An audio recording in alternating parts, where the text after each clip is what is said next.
الحمد للہ رب العالمین والصلاة والسلام علی نبینا محمد وعلی آلہ واصحابہ اجمعین۔ محترم ناظرین کرام، السلام علیکم ورحمۃ اللہ وبرکاتہ۔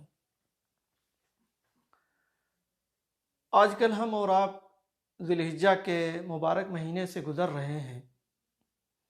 ایک مسئلہ عام طور سے لوگ پوچھا کرتے ہیں، سوال کرتے ہیں کہ کیا نبی صلی اللہ علیہ وسلم کی طرف سے قربانی کی جا سکتی ہے کہ نہیں؟ تو میرے بھائیو دوستو، نبی صلی اللہ علیہ وسلم کی جانب سے قربانی نہیں کی جا سکتی۔ کیوں؟ اس لیے کہ عبادات توقیفی ہوتی ہیں۔ جو بھی عبادات ہیں وہ توقیفی ہوتی ہیں، اور اصل اس میں کیا ہے؟ ممانعت ہے، یہاں تک کہ کوئی دلیل آ جائے، اور اس سلسلے میں کوئی صحیح دلیل نہیں ہے۔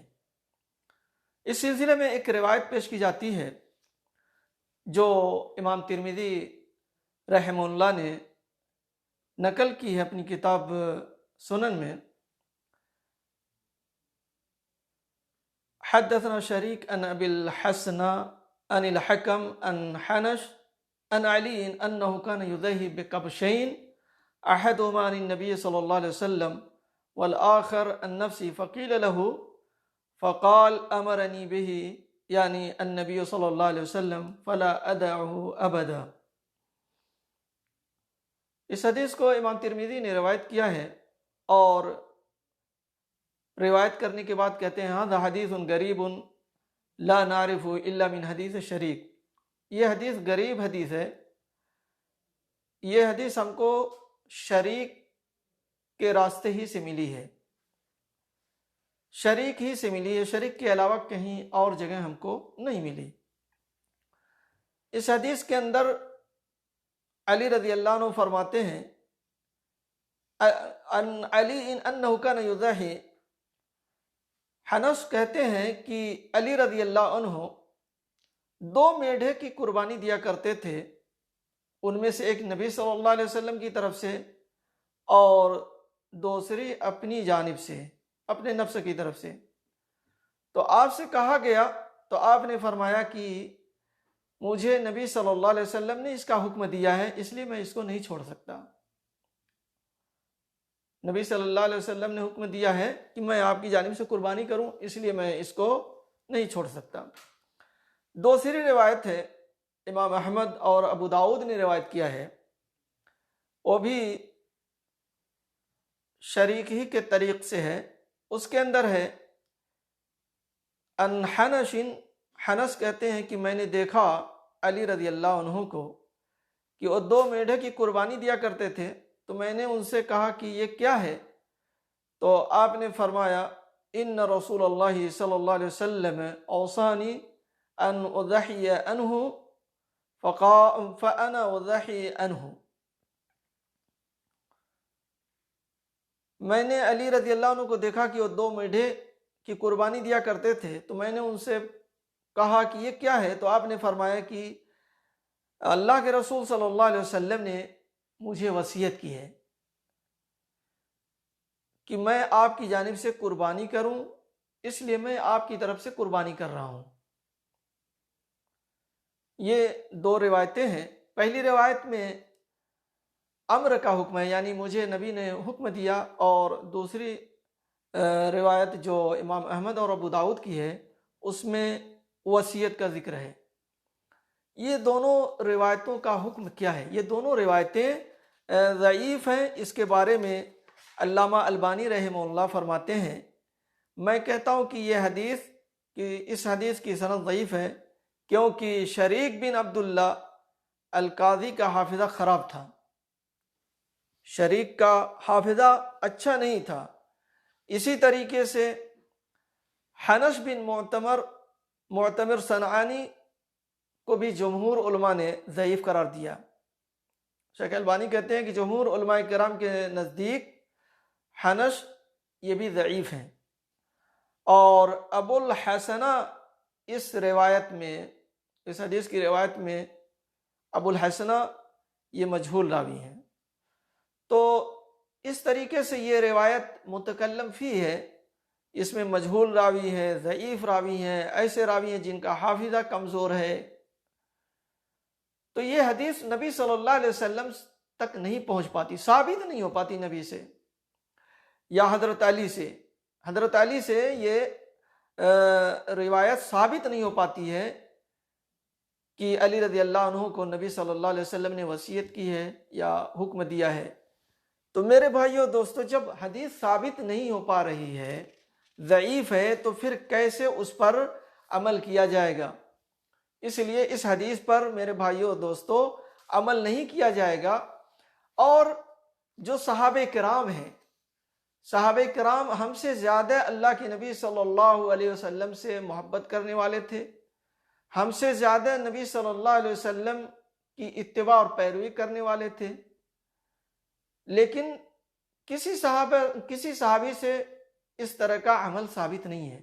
ابو بکر رضی اللہ عنہ، اگر یہ چیز سنت ہوتی اور یہ بہتر عمل ہوتا تو ابو بکر رضی اللہ عنہ ضرور نبی صلی اللہ علیہ وسلم کی جانب سے قربانی کرتے، حضرت عمر رضی اللہ عنہ کرتے، حضرت عثمان رضی اللہ عنہ جن کو نبی صلی اللہ علیہ وسلم نے 2 بیٹیاں دی تھیں اپنی، ضرور کرتے۔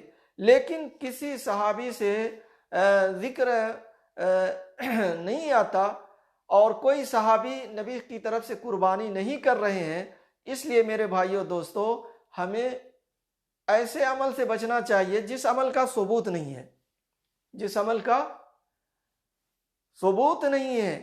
آج لوگ یہ سب عمل دکھانے کے لیے کرتے ہیں، دکھانے کے لیے کرتے ہیں کہ میں نے 1 قربانی، 2 قربانی، 3 قربانی نبی کی طرف سے کی۔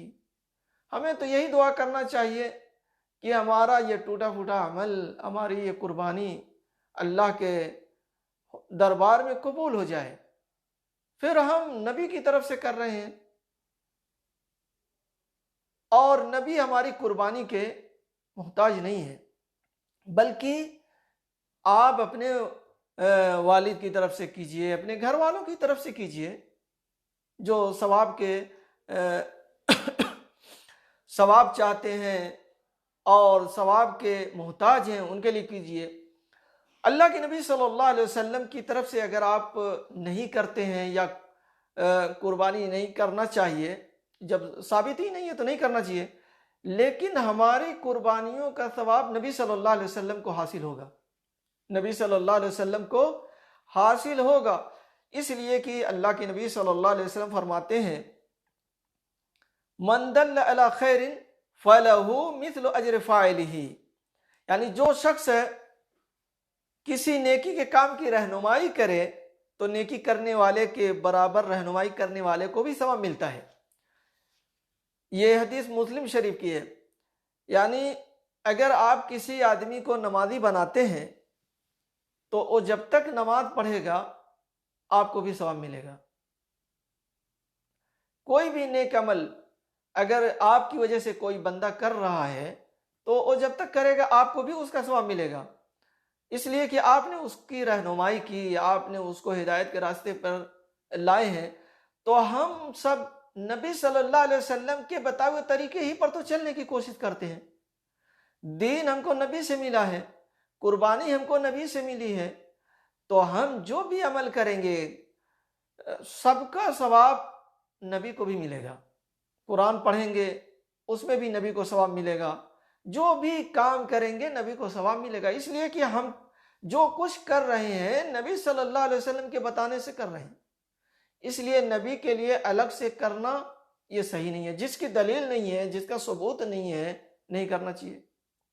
اب لوگ عمرہ کرنے آتے ہیں، عمرے کی دعائیں یاد نہیں ہیں، عمرے کی دعائیں، عمرے میں کہاں کیا پڑھا جاتا ہے پتہ ہی نہیں ہے، تلبیہ صحیح سے لوگوں کو یاد نہیں ہے، لیکن کیا ہے وہ جا رہے ہیں نبی کی طرف سے عمرہ کرنے۔ بھئی ہم سے اور آپ سے زیادہ ہیں، صحابہ کرام نبی سے محبت کرنے والے تھے، کسی صحابی نے نبی کی طرف سے عمرہ کیا ہے؟ کہیں کسی طرح کا ثبوت نہیں ہے، لیکن آج لوگ صرف دکھانے کے لیے اور بلا وجہ جس کا ثبوت نہیں ہے وہ کرتے ہیں۔ اس لیے میرے بھائیوں دوستو ہمیں ایسے اعمال سے باز آنا چاہیے جس کا نہ قرآن سے ثبوت ہے اور نہ حدیث سے ثبوت ہے۔ ایک مسئلہ اور ہے کہ اگر بفرض محال اگر حضرت علی والی روایت کو صحیح مان لیا جائے کہ نبی صلی اللہ علیہ وسلم نے آپ کو حکم دیا تھا، جیسا کہ ترمذی کی روایت میں ہے، یا وصیت کی تھی جیسا کہ ابو داؤد اور امام احمد کی روایت میں ہے، اگر اس حدیث کو بفرض محال مان لیا جائے کہ یہ صحیح ہے تو حضرت علی رضی اللہ عنہ اس وجہ سے کرتے تھے کہ آپ کو حکم دیا تھا، اللہ کے نبی نے آپ کو حکم دیا تھا، یا آپ کو وصیت کی تھی کہ میری طرف سے ایک قربانی کرتے رہنا، جبکہ یہ حدیث ثابت نہیں ہے۔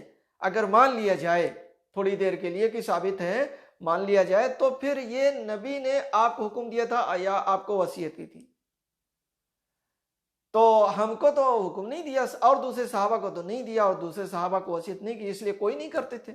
اس لیے میرے بھائیو دوستو، اس مسئلے میں صحیح بات یہی ہے کہ ہم اپنی طرف سے قربانی کریں، نبی کی طرف سے نہیں۔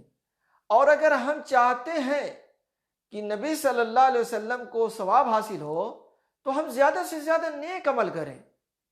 اگر ہم نبی کو ثواب پہنچانا چاہتے ہیں تو ہمیں کیا کرنا چاہیے؟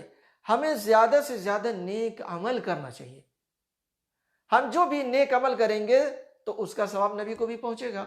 تو ہم زیادہ سے زیادہ نیک عمل کریں اور سنت کے مطابق کریں، جو سنت میں ہے اس ڈھنگ سے کریں، اپنی طرف سے نہ کریں۔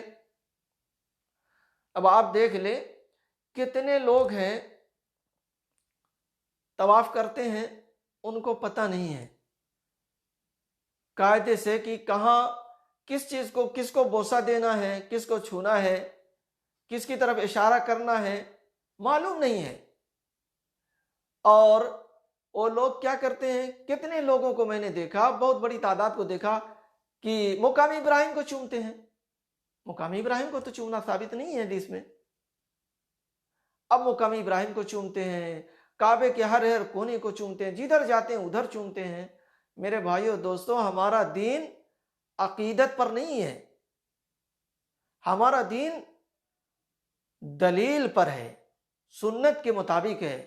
یعنی آپ کے اندر عقیدت اور محبت مکے کے ایک ایک شے سے ہے، ٹھیک ہے، لیکن آپ چومیں گے تو ہم کہیں گے بھائی چومنا تو ثابت نہیں ہے، چومنا تو ثابت نہیں ہے۔ تو جو چیز ثابت ہے وہی ہمیں کرنا چاہیے، جو چیز ثابت نہیں ہے اسے نہیں کرنا چاہیے، ورنہ دین پھر تو نبی کا رہ ہی نہیں جائے گا۔ جب ہم اپنے محبت سے اور اپنی عقیدت سے اور اپنے گرد و نواح کے لوگوں کو دیکھ کر کے اس دین میں اضافہ کریں گے تو پھر وہ نبی کا دین نہیں رہ جائے گا۔ اس لیے ہم سب کو سوچنا چاہیے، غور کرنا چاہیے اور وہی عمل کرنا چاہیے جو نبی صلی اللہ علیہ وسلم سے ثابت ہے، اور جو ثابت نہیں ہے اسے ترک کر دینا چاہیے، اسے چھوڑ دینا چاہیے۔ اسی میں ہمارے لیے کامیابی ہے اور اسی میں ہمارے لیے فلاح ہے۔ اللہ تعالیٰ سے دعا ہے کہ اللہ تعالیٰ ہمیں اور آپ تمام لوگوں کو نبی صلی اللہ علیہ وسلم کی سنت پر چلنے کی توفیق عطا فرمائے، آمین۔ وآخر دعوانا ان الحمد للہ رب العالمین، وصلی اللہ علی نبینا محمد وعلی آلہ واصحابہ اجمعین۔